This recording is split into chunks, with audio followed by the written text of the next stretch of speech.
Guys, welcome back to the Cold Hard Truth. We have another phenomenal episode for you. No guest, unfortunately, this week. We have a lot of Week 2 NFL topics to get into, though. A lot of crazy, down-to-the-wire games. A lot of big storylines to touch upon for Week 2, but this is the Cold Hard Truth. We're going to jump into all these topics right now.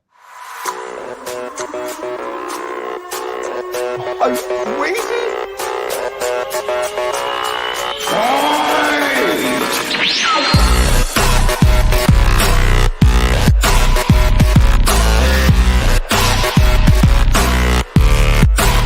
God, that's insane.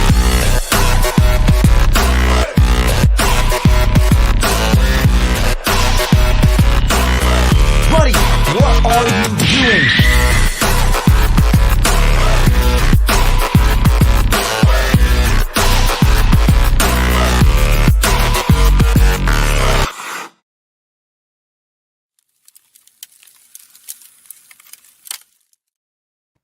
Boys, how we doing today? Week 2 NFL. We have 2 more games tonight, but it's almost officially over.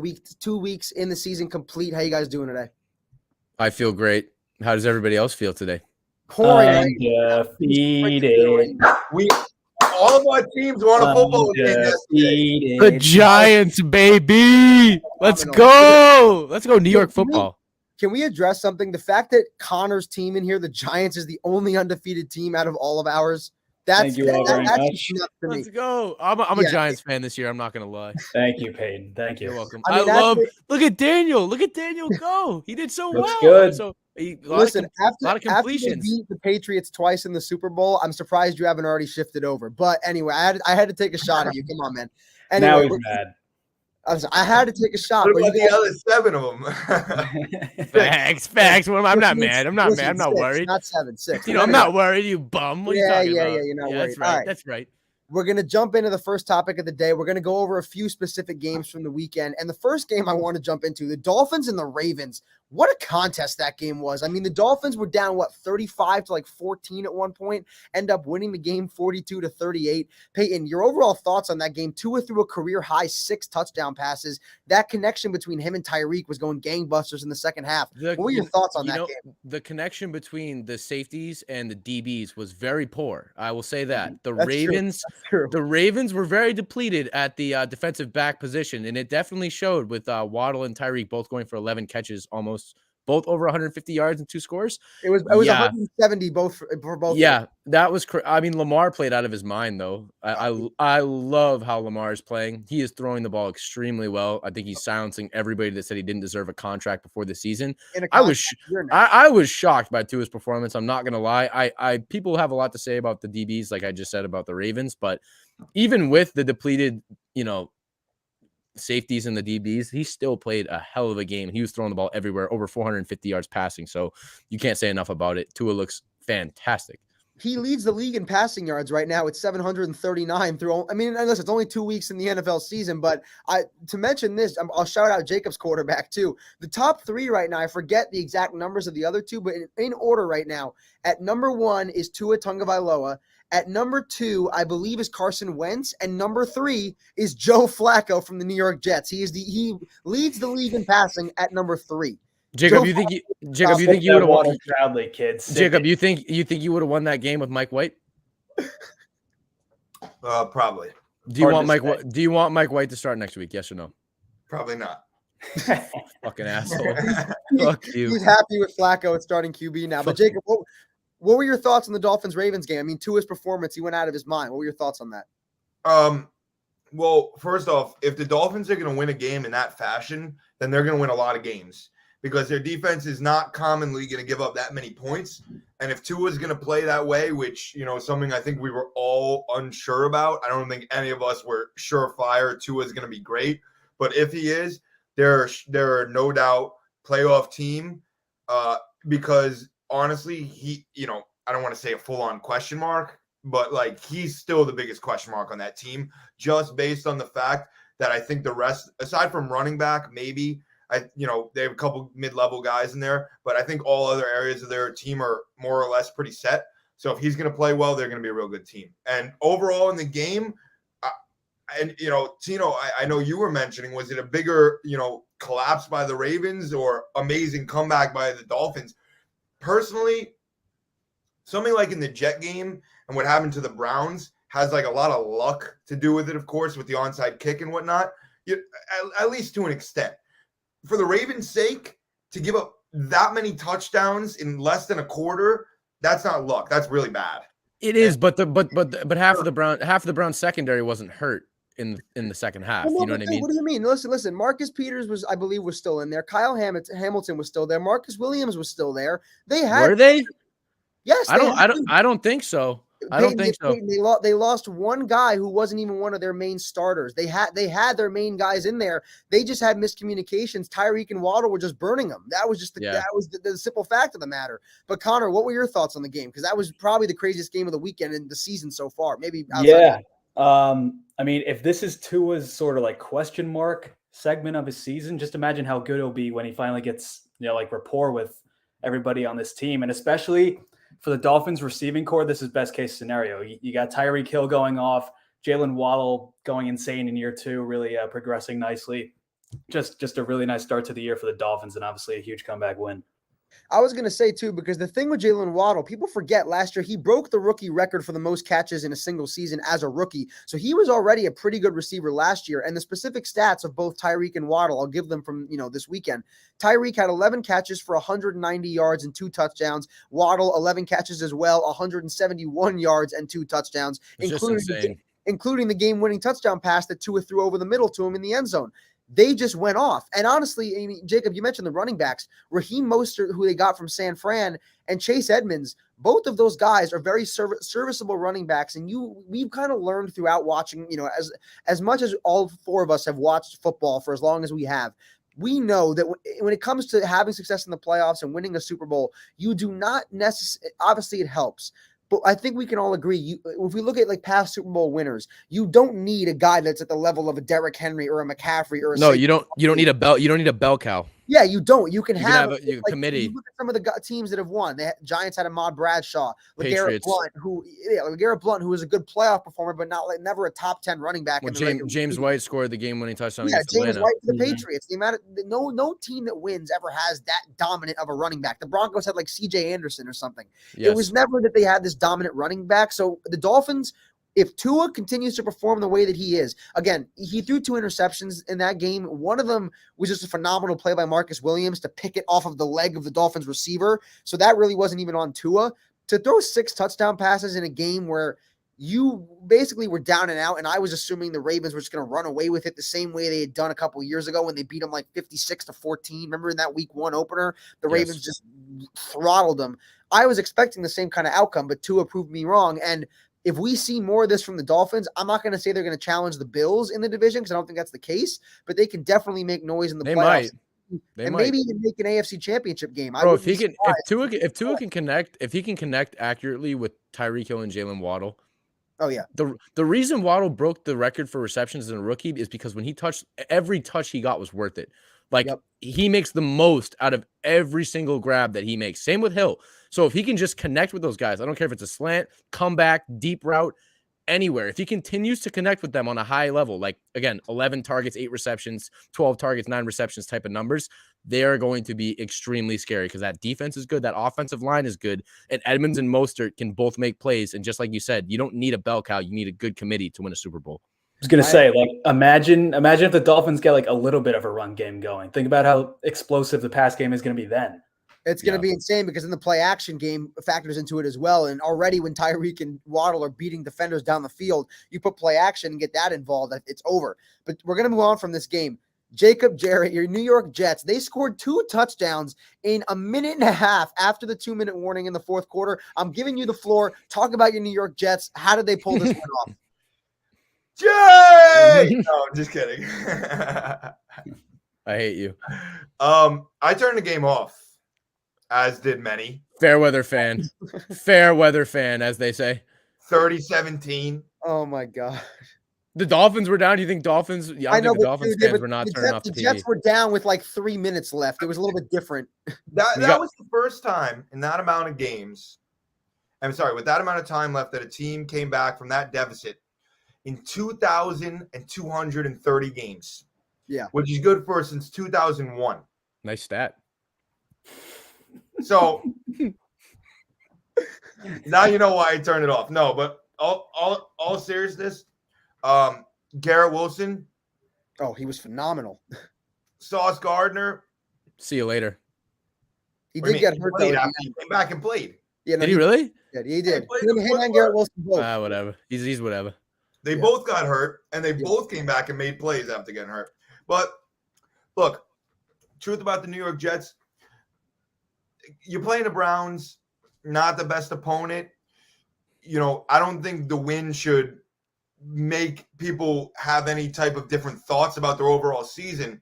But what I do think it does is it gives people the chance to say, hey, when they do bring Wilson back in and they keep the rest of the guys that were the reason that they were able to have a chance to win this game, then they might actually be competent. Their schedule is ridiculous. They're not going to make the playoffs, but they will take another step, I believe, from last year. And I think they're have a much better roster than they've had in a long, long time. Talk about Garrett Wilson putting up 30 fantasy points in the game-winning touchdown catch that Flacco threw to him. So Garrett Wilson had himself a day. And going into this again, I mean, I talked about Jacob and I both talked about the Jets preseason of how much better their roster looks as a whole because of the way they drafted, the way their free agency went. They put stock into this team and made them better. Now, again, Peyton was kind of like reacting to how Jacob and I had them winning maybe 5 or 6 games. Maybe that was a little overshooting it, but I don't think when you look at just the roster on paper before they had even played, that was not that far-fetched to say because they have a decent roster. And again, they're in a tough AFC conference. We're not saying they're going to be a playoff team, unlike maybe another New York team that we're going to talk about a little bit later. But the Jets, again, like they just have a much better roster with that young core, and they have a chance to be good going forward. Conor, your thoughts on the Jets before we get to your team in a little bit? Thoughts on yeah. I mean, we're going to get to the Giants in a little bit, but I saw this stat yesterday. The Mets, Yankees, Jets, and Giants first win on the same day since September of 2009. That's ridiculous. That's just like, that's mind-boggling. I cannot believe that. That's New York sports are on the way back. And I'm actually starting to think, like, I don't know. Obviously, the Jets want to play Zach Wilson when he gets back, but I think that the fans also want to see some wins in the W column, right, Jacob? So I don't know if you want to ride some Flacco. If you want to ride some Flacco. I'm serious. Like, I don't know if you want to just throw Zach in or just ride the hot hand. I don't know. You're not Look at his serious. face. Look at his face. Look at his face. Look at his face. Look at his face. Look at his stupid face. You stupid face. You can't possibly be serious. His stupid face you got right there. Look at that face. Even if they beat Cincinnati next week and Wilson's healthy against the Steelers, you still put Wilson in. No, and then what if he comes in and he sucks? What if they put in? Then they have a decision, but you give him a chance to play no matter what. Yeah. What if they win with Flacco next week and then he gets hurt in week 4 and then they bring Mike White in and then he wins in week 4? Then do they start Wilson week 5? It's like Wilson a love starts triangle, when he's dude. You don't know healthy, where to go. no matter what. I think I roll with Mike White. Oh my God. Last week you were All cheating. you're talking about is Flacco whenever we talk about the Jets. What'd you say? Peyton, last week you were talking so bad about Mike White, saying that Flacco, but now that Flacco won, I guess we should go with Mike White, right? Because when Flacco loses, we want Mike White, and then when Flacco wins, we want Flacco or Mike White. Oh my God, you make no sense when it comes to the Jets. He doesn't make Jacob. Don't pay him any money. No. You know what? It's okay because he's just so happy to have his stationary, mid-level, not going anywhere, 8 and 9 every year quarterback, so he can enjoy the stability. Listen, I got no response. No response to that. Okay. All right, we're gonna move on. Mid-level was generous. Oh wait, can I have my Jets take? One, Yeah, they should cut Michael Carter and run Breece Hall into the ground because that kid's a dog. That's all I got to say. Breece Hall is very good. No, Breece Hall had a very good game. Michael Carter really didn't see that much action. Breece Hall has not Saquon because he's not as fat. He has McCaffrey type feelings when I watch him play. I'm like, this kid could probably go for 100 on the ground, probably go for 100 in the air if they just kept him on the damn field. But no, they give snaps to Michael Carter, the bulldog bum. Who the hell wants to watch Michael Carter run the ball into the tackles 5 times in a row? Like, boring. Start Breece Hall, please, more often. Yeah, and I think he put up massive fantasy points too if he did start. So a lot of fantasy owners out there, if you're looking for someone on the waiver wire, if Breece Hall's around, maybe look to pick him up because he's not on the waiver wire. But that's Not a good take, Tino. anymore. No, I'm saying Nope, he was a third round pick this year, Tino. Was he for every league? He was a 3rd round pick. 3rd round. He was a fourth. Definitely Yeah, league, yeah. He like, was 30. He was 33rd projected in ESPN. Listen, 30, they're 33 overall. definitely in one of my leagues. He definitely was not taken. So I'm speaking from my league. But if he listen, There's no if way he it wasn't happens to be taken. on the Playing way- with morons. I swear, dude. I swear to God. Morons. All I'm saying is if he's available or make a trade for something, try to get Breece Hall on your team. He could be beneficial for you. Anyway, moving on to the next game. We're going to go to the Bengals and the Cowboys. The Bengals, I want to throw out the stat before I go to all of you guys. They are the first team in the Super Bowl era to start a game or to start a season off 0-2. I'm going to read it off my phone. The first team in the Super Bowl era to start 0-2 despite being at least a 7-point favorite in each of their first 2 games. What is going on with this team, Conor? Because I have them going 14-3 and they're already 0-2. So what is happening with the Bengals? Do I even need to say anything? Just look at Peyton's face. That's really how America feels about the Bengals right now. I mean, What are we talking about? What are we talking about? Yeah, no, the game was Rush and terrible. The Dallas Cowboys. This is how I feel Dallas Cowboys. About the Bengals. Worst Sunday night football game ever. That game was horrendous. There was nothing good about that game at all. I hated the whole game. Actually, it wasn't even Sunday night football. It was 4:05, but still, that game. It wasn't a great game at all. In a great week of football, that game takes the cake for it was kind of fun to watch Jacksonville beat up on. I was gonna say, yeah, that was Indianapolis. that was just funny to see Indianapolis kind of just shit the bed. But like, I Yeah. agree with you. Bengals, Cowboys. Yo, what's up with Joe? What's up with him? Is he He good? gets sacked what I'm 13 asking. I don't times in know. 2 weeks. He got no chance to win. Yeah, what's up with the upgraded O line? The supposedly revamped O line has up No 13 way. sacks in 2 games. It was bad. What is going on? It was bad, and I don't know. I just don't. I don't know about these Bengals, man. It's sad to say. Like, I don't want to. Who are they playing next week? Does anybody know? The Jets. Yeah, the Jets. Oh, they got the Jets. you guys are screwed. Burrow's No, coming out. Burrow's coming out for that revenge, bro. Oh, I thought it should have. Okay, but hold on. It should have been No. this week against Cooper Rush. How did they Yeah. lose to Cooper Rush? No, it was And the now defense. Cooper Rush though. gets to face the G-Men. Uh-oh. Oh, is Cooper Rush facing Danny Dimes? On Yes, Monday it Night is. Football. Wow, what a matchup! That's the matchup of the week right there. I think. I don't understand what it. What it listen, is? It is. What is? Cooper Rush? What is Joe Flacco versus the two Joes any better? Joe Schmo and Joe Doe. I mean, Dude, Joe That's what they said it was. Joe Flacco's looked like freaking Troy Aikman compared to Joe Burrow this year. So, but You're right. Oh, Schmo. yeah, but the Troy thing looked is, terrible. you're getting Joey B at the end of like a really bad time. So he's probably gonna be on revenge tour for you guys. I Yeah, see. I see think like we might all 40 remember nothing. what happened last time Joe Burrow walked himself into Ah, New Jersey. yeah, but we're starting Joe Flacco, not Mike White, so it's not going to be the same. Well, listen, we'll see. But Connor, what is wrong with the Bengals? Please tell me, because I haven't heard a straight answer yet. I mean, just the real simple answer is the offensive line. I mean, you're not going to win when your quarterback's getting sacked 13 times and has no chance to throw the ball at all. That is the only reason. Yeah, that's it, pretty much. Because their defense is honestly, it hasn't been that bad. Not bad. Yeah.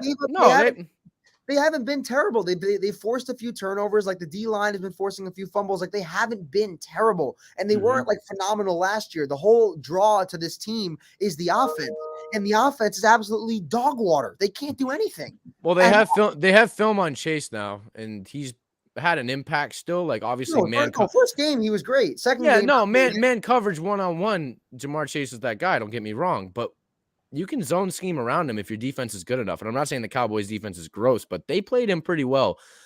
And I don't really know. I don't know if it's the play calling. I definitely think O-line is probably the best answer. Their revamped O-line sucks, and they look awful. Terrible. Their run blocking was bad. Their pass blocking was bad. Their blocking was horrendous. So I don't know what this revamped is. I don't see it.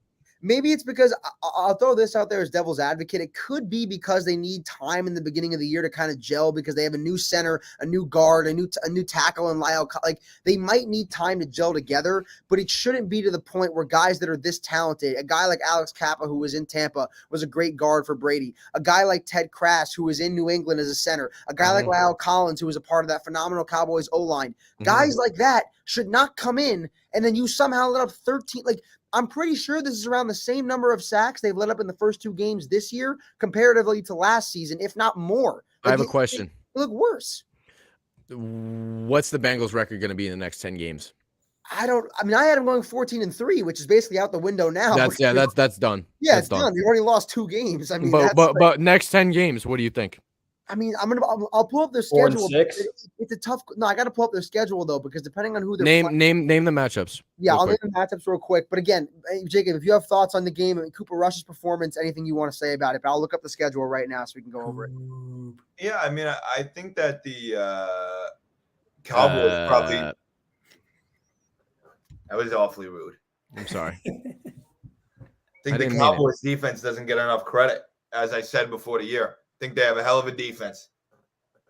So you think that you think it was more about the defense or just the bad offense from the Bengals? What are you saying here? No, I also think the Bengals are a fluke and that they're going to win 8 games this year. Shut up, bro. They're gonna go 8. All right, I don't need to hear the matchups. They're going 8-2 in the next 10. 8-2. Just after hearing what Jacob said. Yeah. Okay. Just All right, so we're not going to run through the matchups. They're gonna have Jacob's face on the room on the wall in the locker room. Oh my God. Listen, no, Joe Burrow's hearing this right now. He's taking a screenshot of the screen. He's going to put it in his locker. And every time before he goes out for a game, he's going to look at your face and go, this little smug idiot is the reason that I'm going to go out and ball. Anyway. I hope he does. Tino, would you rather have $100 or like know that Joe Burrow knows you? Like he knows your name, he knows where you're from. Like I'd rather know that Joe Burrow knows me and knows where I'm from. $100, okay. Yeah, I guess so. Yeah, it's kind of a stupid question. I would rather know that Joe Burrow knows who I am, where I'm from, all that stuff. Anyway, I couldn't care less about him. Say it again. I couldn't care less about him, to tell you the truth. All right, whatever. Listen, I care about him. That's all that matters. We're gonna move on to the final game before we get to some storylines. He loves him. The Cardinals Raiders, dude. Kyler Murray basically said in the fourth quarter, he said, all right, I'm just going to do all this myself. I'm going to go off. The guy, 21, Peyton, what are you sleeping for? Wake the hell up. Kyler Murray sucks. He's a diva. He got a call in the back of the end zone on a fourth down. Well, and he could have run it. He could have ran it in. Peyton, we have to talk about it. You don't have to tell Tino twice because he had him going 4 and freaking 12. Yeah, I had him being horrible. We got to talk about it. All right. You can talk about it. All right. You got to talk about him. Okay. 21 seconds or 20.8 seconds to be exact on a 2-point conversion. Conor, you look interested in this conversation. So what does that tell you about Kyler Murray's just athletic ability and his mindset that he can just make something out of nothing when it seems like all is lost on a play like that?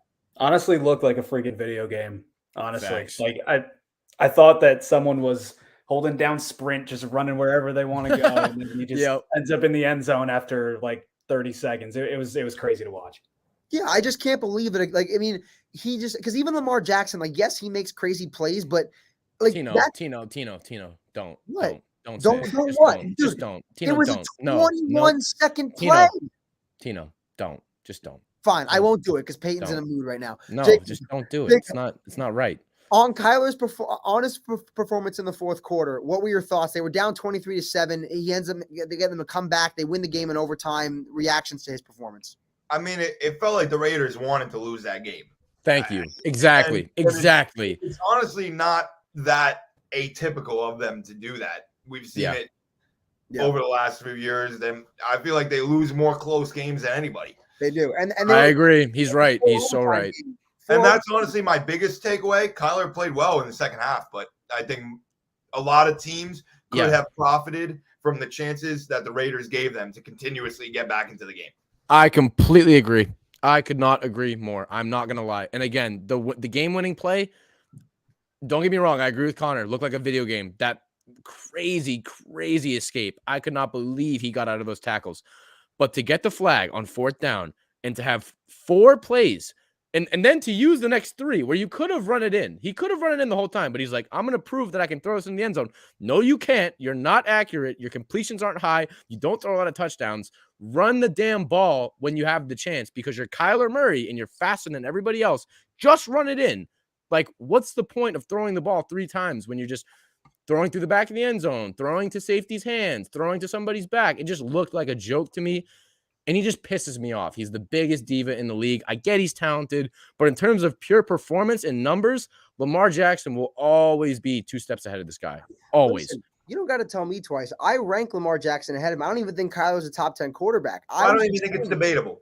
You know, it's Not- not. I'm just saying I agree with him. I don't even have Kyler in my top 10. I'm just saying the guy made a bunch of miraculous plays. And if Yes. we look at it career-wise, Kyler is a more accurate passer than Lamar Jackson stats-wise. But I'm not going to get into that. Dude, it's true. You look at the numbers. Kyler's a more accurate passer. on the outside, yes. As a passer, he is a better passer than Lamar Jackson, but Lamar Jackson's a better quarterback in my opinion. Anyway, we won't get stuck on this argument. We'll move on to some week 2 key storylines from this week in the NFL season. The Buccaneers in the Brady era finally knock off the Saints in the regular season. I didn't think it was going to happen. I thought the Saints were going to win another 2 against them. It was looking like that towards the beginning of the game. Then Jameis throws 3 interceptions. They lose a few fumbles. The Bucs defense absolutely shuts them down.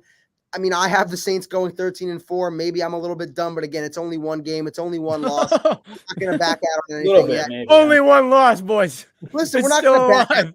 out. Dude, they have room for 3 more losses. The black hole of interceptions that is Jameis You'll Winston lose will 3 not games win. before Thanksgiving. At I least. I agree with We'll Jacob. see. I We'll agree. see. 5. I agree. Whatever, guys. We'll see. Either way, the Buccaneers finally get their win 20-10, their first win in the regular season against the Saints in the regular season in the Brady era. Moving on to some quarterback injuries. Justin Herbert, I believe, I'm going to read it specifically. He has a fracture to his rib cartilage. He's going to be day-to-day.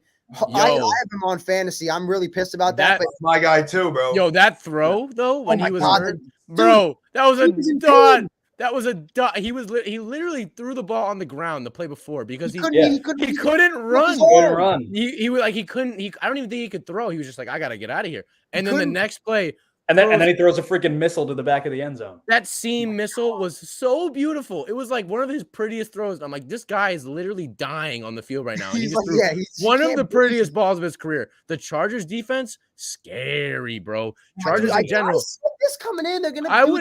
I wouldn't be too worried about Herbert. He might be out 2-4, but like I still Maybe. don't think So even. maybe not even that. Like it's minor, and I still think they could squeak out a win with this roster without Herbert. I'm gonna It's be the completely Chase honest. Daniel show. I mean, listen, they have it, bro. But I'm telling you, I told you They guys can coming still in. win games. We all I kind think so too. Their defense is unreal, guy. Like Khalil Mack and Bosa, and even their defensive tackles. Everything about this team is just. JC Jackson looking a little slow though. Mm-hmm. I will give you that. He did get his money, and we've seen cornerbacks when they get their money kind of. Especially when they're old. Yeah, Old money. Yeah, and cornerback is also the most fluctuating position in terms of who we look at as the best guy. Like 1 year it could be JC, 1 year it's Ramsey, whoever. Like it's a very, very interchangeable position in terms of who's like at the top.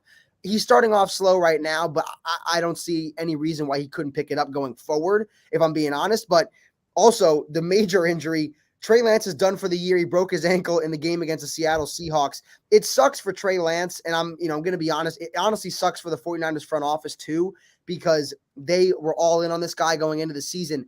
But I need to pose a question to all 3 of you, and whoever wants to jump in, they can. But is this a blessing in disguise for the 49ers that Jimmy G is back in as their starting quarterback? Yes. Yep.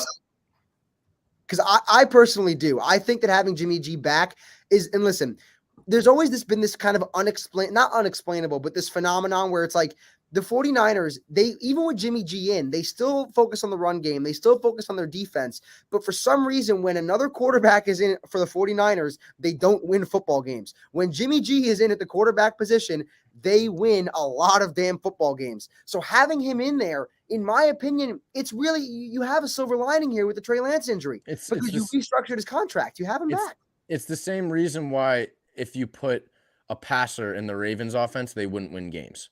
The reason why they can win games with Huntley, but they probably wouldn't win a game with a big passer like Kirk Cousins. It just, their system is set for Jimmy. It's perfect for Jimmy. It's exactly what he can succeed in. With Trey Lance, I didn't see it. And I still don't see it with the kid. I'm going to be very honest. I don't think that he's going to be in the league for more than 5-6 years. And I hate to say that. I don't want to wish ill will on anybody, but I just don't see it with Trey Lance. I really do not. I think his decision-making is slow. His legs are good, yes, but he's already hurt. So how long are his legs going to hold up, and how long is he really going to be able to blow by linebackers? I don't know. I really don't see it with Lance. Jacob, is this a blessing in disguise for the 49ers getting Jimmy G in there early? I would say yes and no. I mean, I think they put a lot of stake in Lance, drafted him early. started him early. And I think that they probably, because the whole thing that pretty much everyone said about Lance was like, oh, he won't be good right away, but he might have this huge upside. And I think that's something that the 49ers were really aching for, because these guys that they've been shuffling between with Garoppolo, wherever it is, none of them are real face of the franchise guys. They're kind of like placeholders. Mm-hmm. So I think maybe that's what they were looking for in Lance. So I think it hurts them in that sense that, at least they're going to have to wait a whole nother year to see their potential face of the franchise play. But for this given year, I'd say they're a little better off with Jimmy, but I still don't have, huge expectations for them. Yeah, and this could be a team that ends up getting back to the NFC Championship game again somehow, because the NFC is a very weak conference this year, like really, really weak, especially compared to the AFC. This could be a team that sneaks in there, depending on how everything plays out. We'll see what happens with them. Enough of the 49ers, enough of Trey Lance. Let's go to New York, baby. The red and blue. Why are we still talking about New York? The New York Giants are 2-0. And this is, Conor, when's the last time this team started 2-0? Give me that. 2016. Yes, the year when the It's not too far away. Ben McAdoo was the head coach. Damn. That was the OBJ Miami boat trip here. The boat trip. Yeah, the Packers smoked you in the playoffs, buddy. Anyway, I have to get that dig in there. But Conor, how are the Giants doing this? How are they 2-0 right now to start the season? The offense is stable, but Wink Martindale's got this defense balling out right now. Stable with Dable. Yeah. Stable with Dable, baby. Dable having trust in all forms of the ball. Special teams, the opening kickoff, they force a fumble. Carolina's first offensive possession, the Giants get another fumble. And Daniel Jones is able to keep them in the game. Graham Gano is automatic from anywhere that you put him. And the G-men are 2-0, baby. Let's go. Graham. All right, so I'm gonna pose the question again, because I asked you last week. Like Jacob said, their schedule is soft. Probably the easiest schedule. Yeah, it's the easiest. Compared to the Jets, it's absolutely horrific. Oh, it's so easy. It's the easiest schedule in the NFL, arguably. This team honestly might have a shot at making the playoffs, or am I just like winning the division? Division's horrible. Yeah. They will make the playoffs. They're probably going to make the playoffs. Yeah, I would say so. I would go as far as to say that if they're not at least within a game of it, that it would be a disappointment because of the easiness of the schedule. They play the undisputed 5 worst teams in the league within the next 7 weeks of the season, and they're already 2-0. Which is perfect. They should at worst be, 5-3, 6-4, 6-3. Yeah, and they'll have momentum. Hopefully, have momentum going into Week 10, and they'll be able to face those tougher matchups in the back end of the schedule. So I completely agree. And the point I want to make, though, because Conor, you brought up Wink Martindale, Peyton, you said stable with Dable for the offense. Their coaching is, I think, the biggest reason as to why they're successful right now is the coaching shifts, because the roster really, if we're being honest, the roster hasn't really changed that much, if at all. They maybe added or lost a few pieces. They're healthy. Yeah, I mean, they're healthy. That's one thing. They're healthy, but realistically, the major changes they saw in the offseason, coaching and adding Saquon back, being healthy. And with that combination, we're really seeing a successful team right now. And again, if their schedule was more difficult, we wouldn't be talking this way about them, because I don't think they'd be able to have this same kind of success against some of the top tier teams in the NFL. But sometimes the schedule just favors you. And in a season, again, where we've said Daniel Jones is having a prove it season for like 3 years now. Every year of his career. Yeah, now that he actually has, again, a stable head coach in Brian Dable, a guy that took Josh Allen, who was very extremely raw prospect coming out of college, and turned him into arguably the best quarterback in the NFL right now.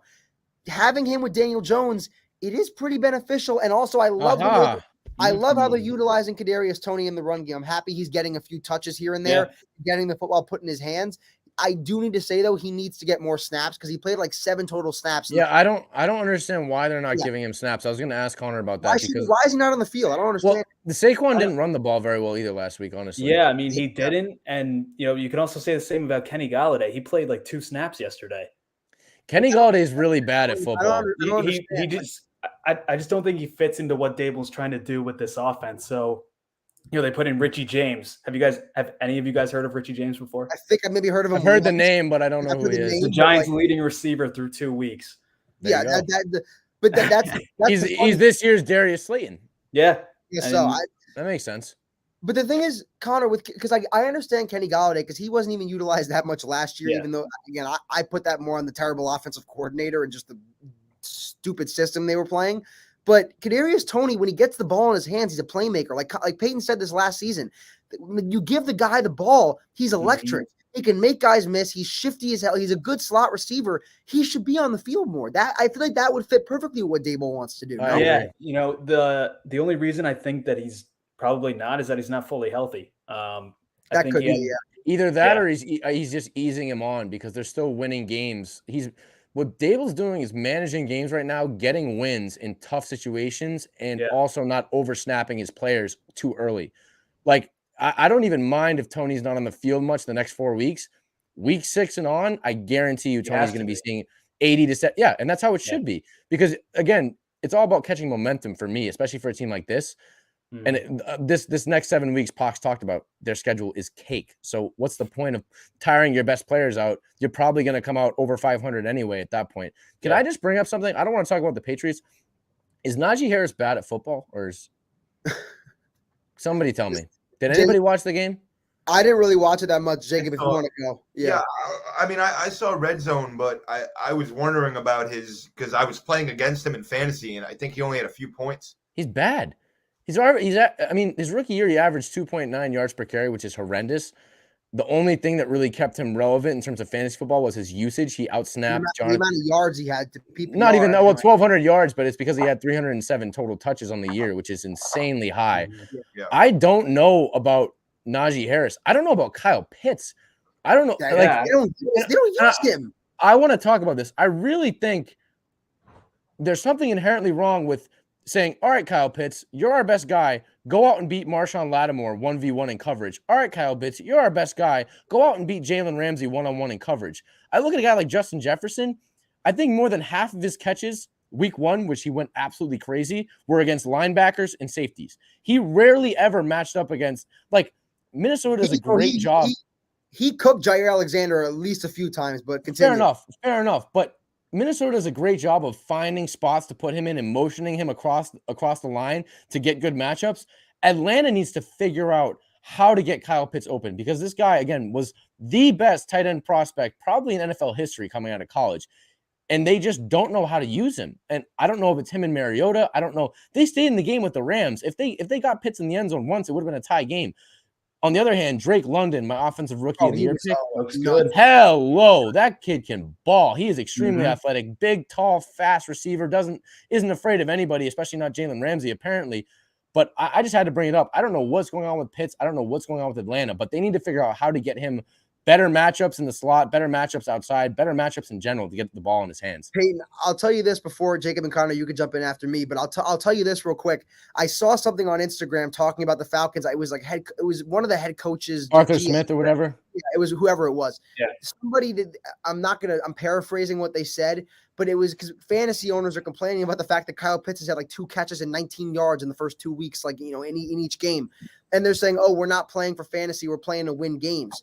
But wouldn't winning games probably entail throwing the damn football to Kyle Pitts because he's your best? Like, I don't Especially when understand. he only blocked 3 plays last week. Yeah, that's so what you're he's telling me utilized him as a if he's blocker. not blocking and he ran 30 routes, I think when What is he Mariota dropped doing? back. What is he? So he ran the most routes out of anybody on that team in terms of receivers when Mariota dropped back. Running on the football field, just Exactly. He's just running, wasting his energy for no reason against, again, Lattimore and Ramsey.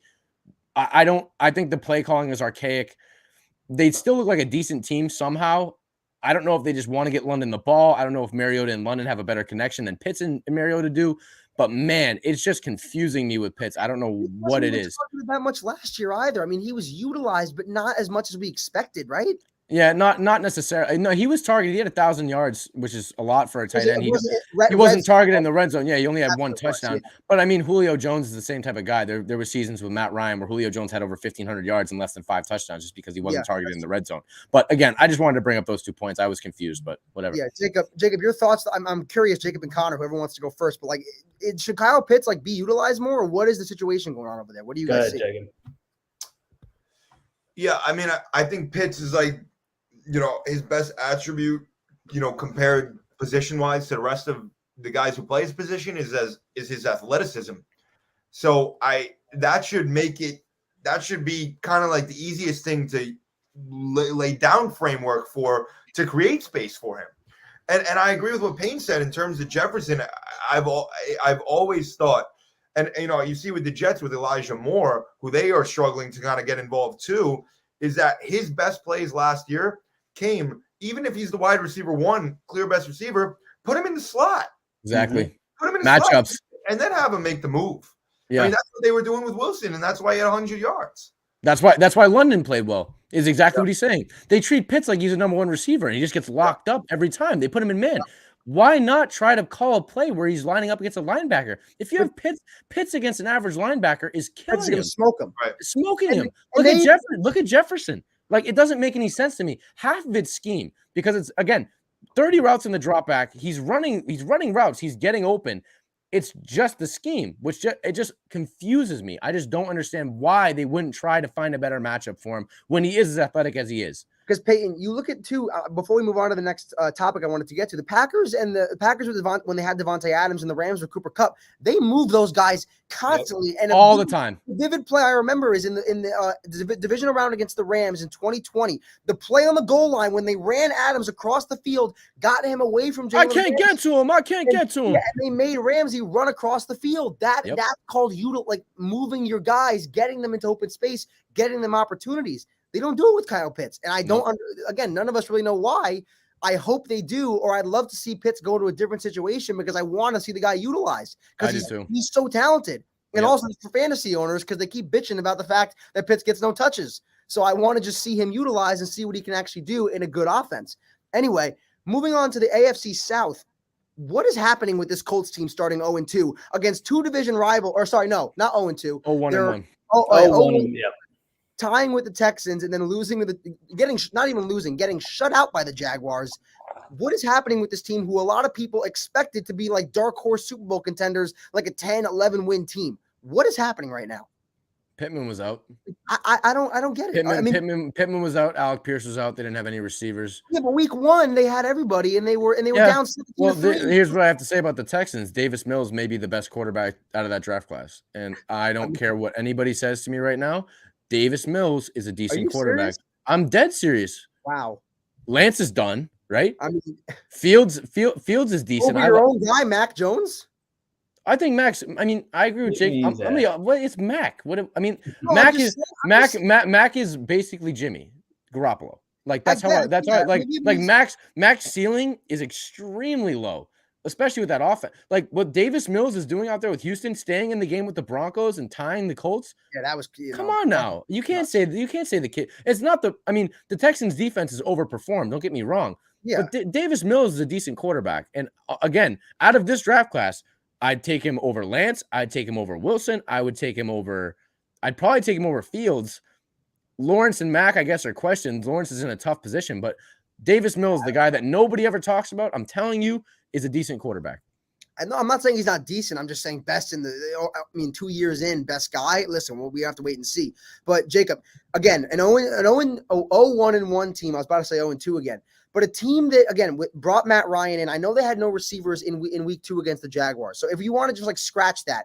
But week 1, it wasn't just, you look at the final score, 2020. They were down 17-3 in the fourth quarter with a guy like JT, with Pittman, with Alec Pierce, who dropped a touchdown pass, by the way, in that game against the Texans. Yes, and you bring Matt Ryan in, you still have a good defense. What is happening with this team right now starting off this way? They look really bad. Yeah, I think, something that we mentioned before the year a bit, I think they just have a sincere lack of identity for that football team. I mean, I know part of it is that they're going to obviously hand it to JT however many times a game, but just overall, they just don't seem to have that fire lit under them, in my opinion. And I honestly wonder if part of it is subconsciously that they let the fact that their division is so horrendous play into the fact that they don't put enough pressure on themselves to win football games. If you're even down 17, even if they came back in that 17-3 game, they should come after playing the Texans. They should come to the press conference and say, "We suck today. We suck today. We should have won this game by 4 touchdowns," because they're good enough to. So I don't know if they don't think they're as good as they are, because in my opinion, I think on paper, I think they're a great roster on paper. Yeah, their defense hasn't showed up. Yeah, at all. Shaquille Leonard, Kenny Moore, like no one has done anything on that team at all, like on defense especially.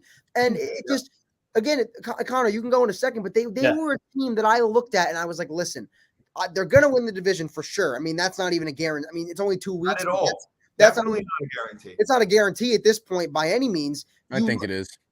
Maybe it is still, but I'm just saying, like, it's a bigger question than it was to start the season. For sure. Because you look at them and they, by far, in my opinion, had the best roster on paper of any team in that division. So it's just mind-boggling to me the way they're starting. And again, I mean, the Bengals are starting off rough too. So, I mean, good teams obviously could pick it up down the line. But what just scares me is the fact that it was against arguably the 2 worst teams in your division, and you tied and lost, got destroyed by one of them and tied with another one, and we're close to losing that one too. So that's what kind of scares me more so, is they're not playing like, these like Buffalo Bills, Buccaneer level teams. They're playing teams in their own division. Conor, what do you think is wrong with the Colts? Yeah.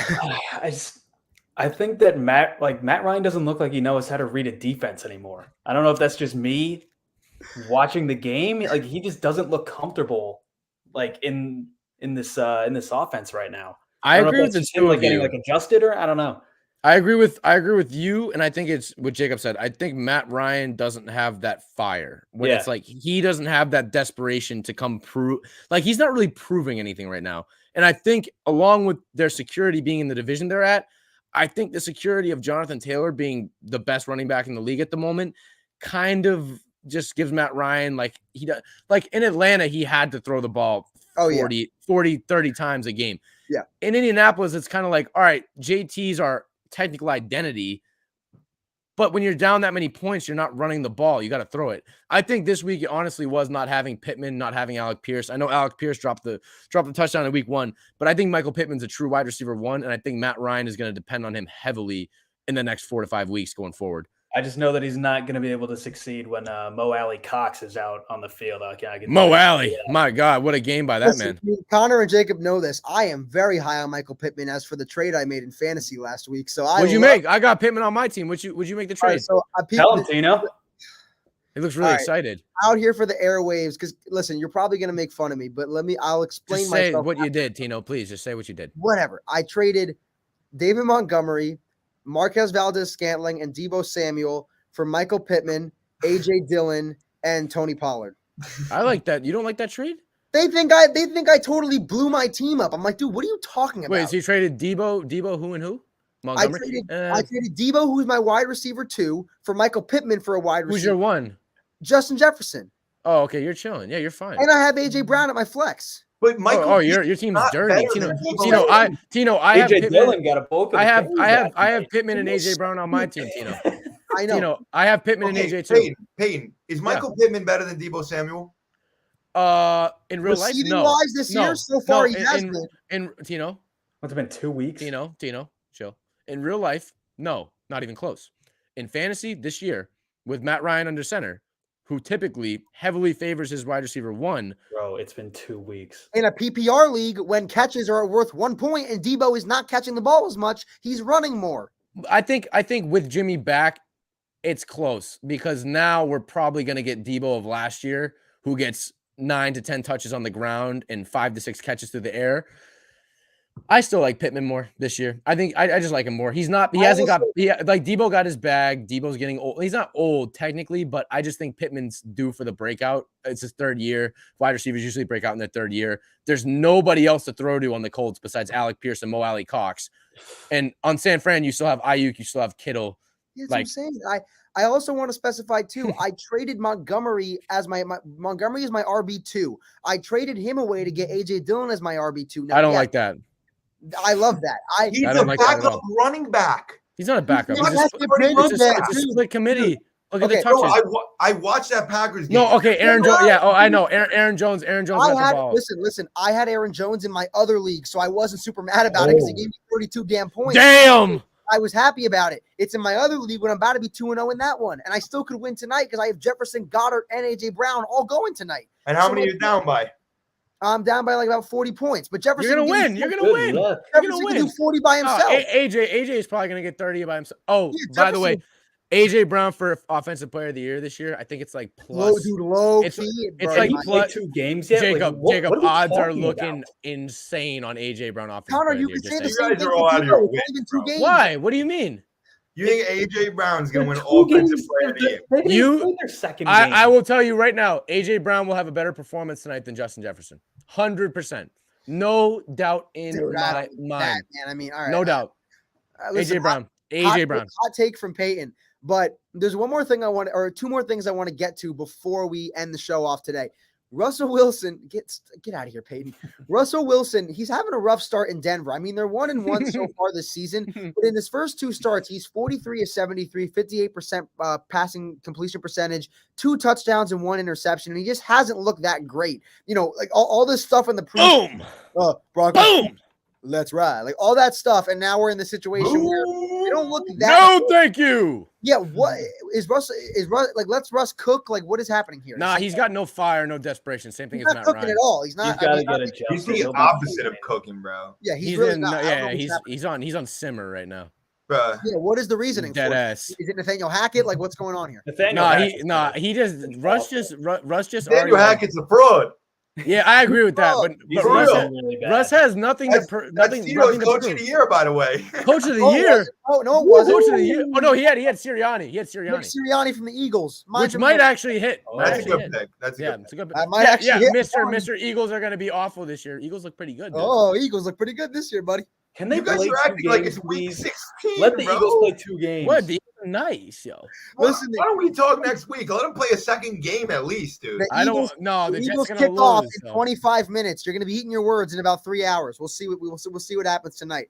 But again, Jacob, Like- No, what is no. wrong with Russell Wilson right now? Why? Because usually he starts the season out hot, and now he's just ice cold. Like, it's bad. Blah. Perhaps a reversal. You think Now so? we pick at the end of the Perhaps. So you think I it's- don't, Tino, I couldn't tell you, bro. We took him in our fantasy league. I Morons. thought the Broncos would have been 2-0 by now. I don't know. He does not have the answers. I can't give you a good answer. I mean, honestly, I definitely do think that maybe people didn't take into account that, like, his weapons aren't that. They're I not. did. that I had him good. last What? place. They're Not that not- Not good. good. I mean, they're What like do you mean? they're like Jerry above Judy's hurt every average, single but week. barely. No, Judy got hurt this week. Sutton's gross. No. Ah. I think somebody What? on this show might have accounted for it because Who's I the had tight end? Tino, me. why are you looking at the camera like that? because I'm going close to my mic so you can hear me. I think somebody on the show might have accounted for it because I was the only person that had the Broncos in last place in this division, and you all called me crazy. But now look at what's happening. They don't look that. Oh yeah, good, your Raiders look real good, Tino.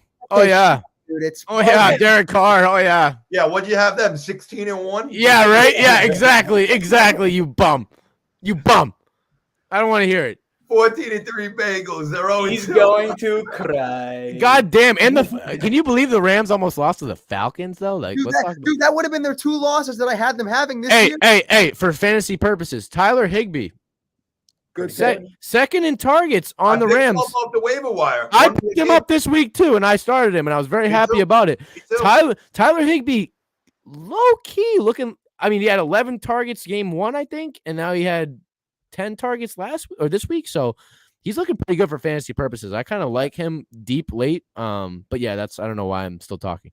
Connor, so so would you put most of it on Nathaniel Hackett going back to the Broncos? Because I think it's that pairing that might be throwing him off so far at the beginning of the year. I think so. And, just Russ getting adjusted to a new team. Like, seriously, I mean, we really shouldn't be overreacting after 2 weeks. Yeah, he has been in Seattle his whole career. So Overreacting, underreacting. There's really nothing to say after 2 weeks. Let's see how he is after maybe like the first month. All right. Yeah, fair enough. Final thing I wanted to get to, the Packers, they looked a lot better. I just wanted to close it out by saying, or just by having the discussion about their run game, because Rodgers went on Pat McAfee on Tuesday. He had been talking all week about how they need to give the ball more to 28 and 33, get them more touches. I mean, 28 had a few, 33 was utilized pretty heavily in that game. I think it was like 170 total yards, like 190, something like that. He had 2 touchdowns in the first half. Aaron Jones looked phenomenal. Even Sammy Watkins, too, coming into this game. He had a few good catches, one deep ball. He looked pretty good. obviously it was the Bears and Rodgers owns the Bears. But again, did He you didn't like really own him last night, though. Didn't really own him. I mean, they won 27-10. I'd say they owned them. But if you know, Justin if you Fields looked Aaron horrible. Jones definitely owned the Bears last no, night. but Rodgers, he owns them. The Packers own him. He is the owner of the Bears. If they win games, he's the owner. Bottom line. Anyway, Jacob, you look excited to talk about this topic. The Packers relying on the run game, coming into week 2. Do they need to keep doing this every single week in order to be successful on offense? Well, we said they'd bounce back, and they did. Yes. Overall, Aaron Jones, I have the utmost to say about him, as I did prior. And A.J. Dillon is a backup running back. And that's my evaluation of the Green Bay Packers. A.J. Dillon did not look very good. That's because they didn't utilize him as much. And No. You want to know why they didn't utilize him? You want to know Because why? much. No. Jacob, tell him. Because he's their backup running back. Yeah. Low key. No, it's a committee, but it's about a 70-30 split. It's not 50-50. A backup is about 90-10. Like Jalen Warren, Najee Harris, whoever the backup is in New York for the Giants, whoever the backup is for McCaffrey, that's a backup. Well, sure, but that's only because A.J. Dillon's a bit better than all those other backups. But AJ Dillon's better than a Dude, he got the majority of the carries last season. It was one game that last week Dillon had the majority of the carries. That's because last year they were having Aaron Rodgers have this another MVP level season where the situation changes in the run game. They're going to have to run a lot more this year based on the fact that he just came off 2 extremely high passing seasons. I have no idea what that means or what that point was, but I like it. I do too. I don't mind it. I'll see you guys next week. Here's what I do have to say. Okay, but I'm going to let Conor get in here in a second. But, don't let him in. Don't let me in. Don't let Conor in on the You don't want me. You don't want me. Last season, Dillon had the bulk of the carries over Aaron Jones. In week 1 against the Vikings, Dillon had the majority of the carries over Aaron Jones. This was one game, yes, where Jones had majority. I can guarantee you for the rest of the year, it is going to be split 50-50 or probably even 60-40 A.J. Dillon. I'm telling you. You're out of your mind. Yeah, you are. All right, we'll see. Conor, your thoughts on just the overall run game. Jacob didn't even answer my question. Will the Packers answer the damn question, Conor? Yeah, Conor. Will the Packers have to rely on the run game in order to be successful offensively for the rest of the year? Will they? Backup RB. You answer my damn question. But yes, no, they will. I just love Chase Edmonds over there. Yeah. They would like Chase Edmonds over there. But it's mostly going to be the Aaron Jones show. That's just like my gut feeling. Me too. After last night, I don't really know if AJ Dillon's all that. Tino. No, Tino. I don't know if you watched last night, but AJ Dillon basically ran nowhere at all. Yeah, I mean, he's the RB2 for your team, and he's the RB2 for the Packers. Got him on that one.